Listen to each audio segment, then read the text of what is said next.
با توجه به اهمیت فیلتر روغن تو تعویض روغن موتور ماشین، در مورد انتخاب بهترین فیلتر روغن ماشین ایرانی نظرسنجی بذارم و نظراتتون رو بدونم. محصولاتی که امروز انتخاب کرده فیلتر روغن ارو هست. با برند لوکوموبیل رو انتخاب کردیم که با توجه به که تبلیغات زیادی داره انجام میشه. فیلتر سیکون هم که به معروف‌ترین و برندترین فیلتر هست تو بازار. در مورد فیلتر ایران هم که جزو قدیمی‌ها هست توضیح خواهم داد و فیلتر تام که جزو نسل کنم 40 سال داره تولید میشه.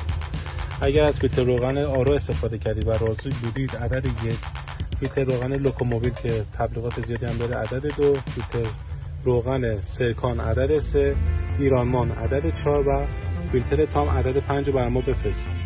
در مورد ویژگی‌هاش حتما بهتون توضیح خواهم داد، ولی نظراتتون رو به صورت کامنت به ما در میون بذارید. ممنون.